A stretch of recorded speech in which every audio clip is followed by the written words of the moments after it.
அஸ்ஸலாமு ஃப்ரெண்ட்ஸ், ஆட்டு மூளை தான் கிரேவி செய்ய போகிறேன் இன்றைக்கி. ஸ்டவ் பற்ற வச்சாச்சு. பாத்திரம் வச்சுட்டு இப்போ எண்ணெய் ஊற்றிடலாம்.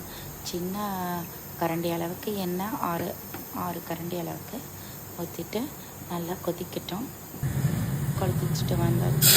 இப்போது வெங்காயம் சேர்த்துக்கலாம். 2 வெங்காயம் கட் பண்ணி வச்சுருந்தேன், பெரிய வெங்காயம் சேர்த்துட்டு நல்லா வதக்கிட்டு கோல்டன் ப்ரௌன் கலருக்கு வந்தப்புறம்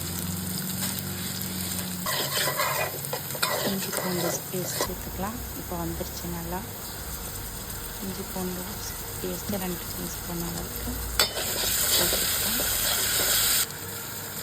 ஒரு தக்காளி கட் பண்ணி வச்சிடணும். ஒரு தக்காளி சேர்த்துட்டு நல்லா வதக்கிட்டு வந்துட்டோம். நல்லா இப்போ மஞ்சள் தூள் சேர்த்துக்கலாம். மிளகுத்தூள் சேர்த்துக்கலாம்.